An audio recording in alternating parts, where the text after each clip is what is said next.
So muna ni guys no, pabaklay ang mga bata kay gusto man jud sila mulag.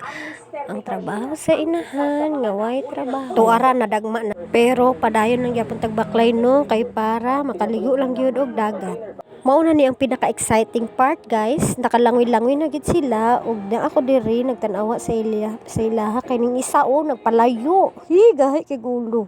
Digyon magpatusa ako kay gusto gid siya mag-swimming dito sa lawom-lawom. Awang isa gambak-ambak, ang isa nga gamatuting na dire Wa na ganahan gid siya langoy-langoy. Unya ang kuya, wa gyud pa kasi ang mga manghod guys kay maglaing gid siya iyaha. Dagan-dagan na. O paghuman og langoy-langoy guys, manguli na ta kay mga ondo sila og buyog ay ni request pang mga bataan ni. Kasaba ba ning banahan ni si papanawag may di na lang kakuha siyang charger paghulat.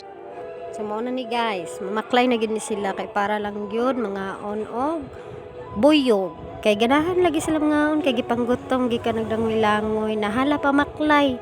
Kay layo-layo pa, tuan na dito unahan. Sige pa, pagbaklay pagamatuting ay sige pakarga kay gikapoy pagko pamadlong sa inyo ha. Sige.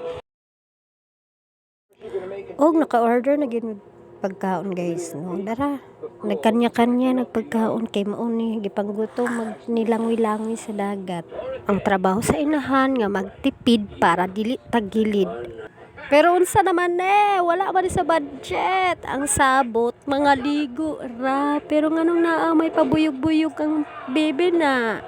For today's motto, bahalag mamaklay, basta kay nalipay. Mauna diha.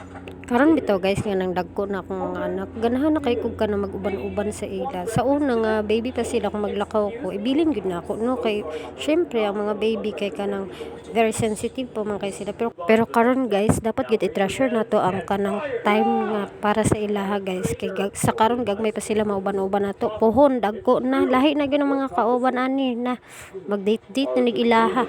Mao nang magpakainahan gyud ta.